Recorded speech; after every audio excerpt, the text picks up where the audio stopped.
Salut les grognards, cette vidéo est un résumé d'une partie de Bataille Empire V1 que nous avons effectué, le scénario La bataille d'Aspern-Essling.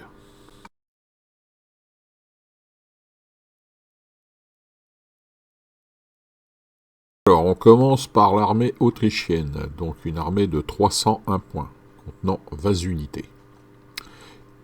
Initiative 3, reconnaissance 8, démoralisation à 40,5 points. Donc on a une première division avec une unité de chasseurs, 2 unités de Grenzer, une unité de hussards hongrois, une unité de Hulons et une batterie d'artillerie de brigade. La deuxième division comprend 2 fusiliers allemands, 2 fusiliers conscrits allemands, une unité de Landwehr, une unité de fusiliers hongrois et une batterie d'artillerie de brigade. Ensuite, on a une brigade de grenadiers, avec une unité de grenadiers allemands, une unité de grenadiers hongrois, une division de cavalerie avec 2 unités de dragons, une unité de hussards, et enfin une brigade de cavalerie lourde avec 2 unités de cuirassiers. L'armée est commandée par un général Briand et les divisions par des généraux ordinaires.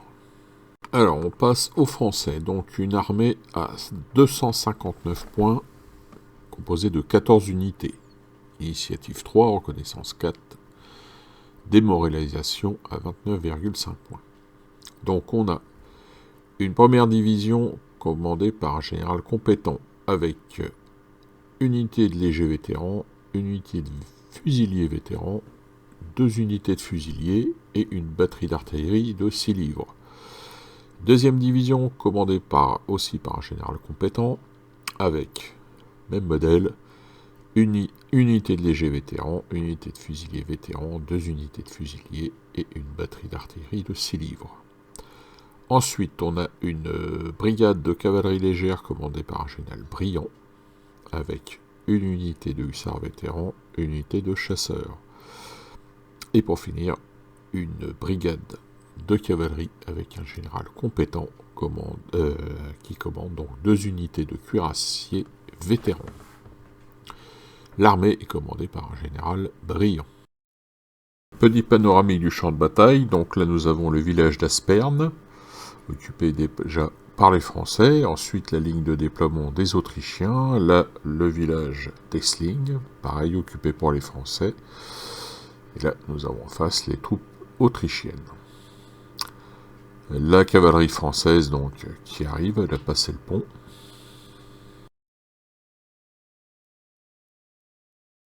À la fin de premier tour, donc principalement du mouvement, vous noterez qu'on a rajouté des petites collines vertes là, qui en fait représentent la digue qui reliait les 2 villages.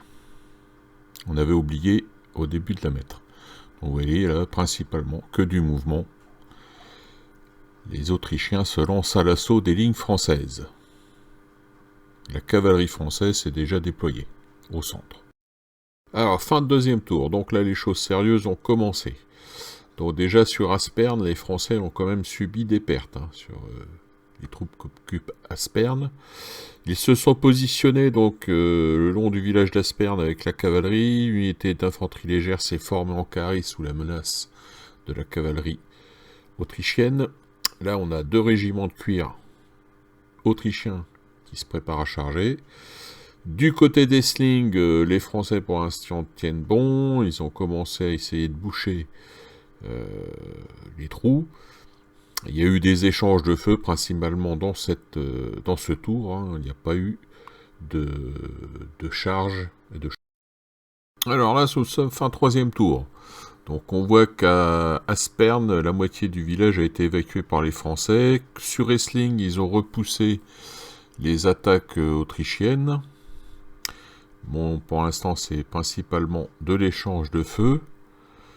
Là, au centre, la cavalerie, il y a eu duel de cavalerie. Là, on voit la moitié du village évacué par les Français, qui se sont fait repousser. Là donc au centre, un régiment de cuirassiers autrichiens a été repoussé. Et là donc pour l'instant ça tient côté français. Ils ont repoussé un régiment d'infanterie autrichienne qui est en désordre, qui a subi des pertes. Nous sommes fin 4e tour, donc sur Aspern les choses n'ont pas beaucoup bougé. Au centre, la cavalerie continue à s'affronter. Un deuxième régiment de cuirassiers autrichiens a été repoussé. Et là, sur Essling, les Français ont été aussi obligés d'évacuer le village pour se replier, se reformer. Les attaques se succèdent. Là, on voit les duels de cavalerie au centre, entre la cavalerie légère et la cavalerie lourde. Ça mène son plein. Pour l'instant, c'est la cavalerie française qui prend le dessus.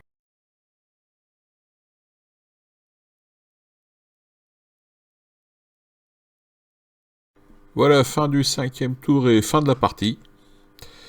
Donc, la moitié du village d'Aspern a été pris par les Autrichiens. La moitié du village d'Essling a été pris par les Autrichiens.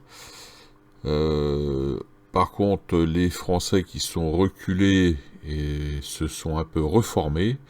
Au centre, la cavalerie française a percé.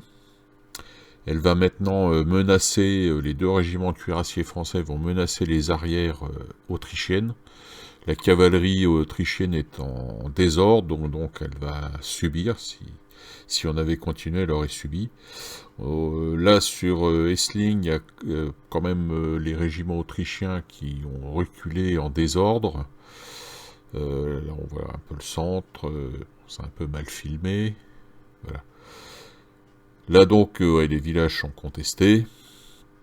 Au centre, et donc les Français ont tenu bon. Là, on a à gauche du village de Essling, on a un régiment d'Autrichiens qui s'est avancé et aurait sûrement essayé de continuer pour aller vers le pont, mais la cavalerie française qui est au centre ne l'aurait certainement pas laissé faire et l'aurait chargé, et les Autrichiens auraient dû se former en carré et ainsi arrêter leur marche.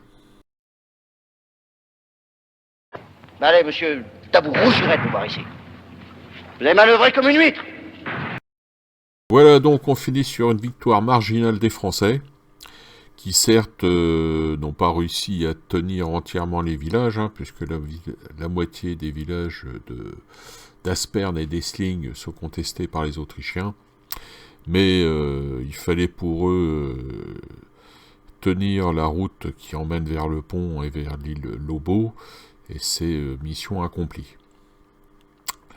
Donc on voit qu'au centre quand même les Français ont percé avec leur cavalerie lourde et ils auraient, si on avait continué la partie, ils auraient fait des ravages dans les lignes arrières autrichiennes, à n'en pas douter. Au total, il n'y a qu'une seule unité qui a été anéantie, c'était un régiment de grenadiers autrichiens. Donc voilà, le téléphone qui fait du bruit. Que dire d'autre, ça a été une belle bataille. Il y a eu quand même beaucoup de pertes de chaque côté. C'est pour ça que, bon, c'est une victoire marginale des Français. Il y a deux régiments de cavalerie autrichienne qui étaient sur l'aile droite des Autrichiens, qui n'a pas fait grand-chose, mais ça, c'est du fait que le joueur autrichien s'était principalement concentré sur l'attaque du village de Aspern, avec son infanterie, et donc fait à laisser sa cavalerie en retrait qui ne lui servait pas à grand chose. Bon, bah ça c'était dû aux listes d'armées. Les Autrichiens à l'époque incluent de la cavalerie dans leur division, et donc c'est difficile de pouvoir manœuvrer infanterie et cavalerie.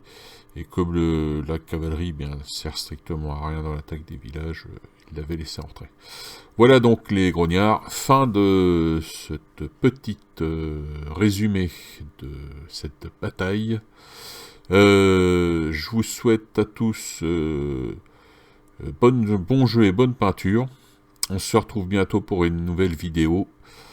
Allez, salut les grognards et vive l'empereur!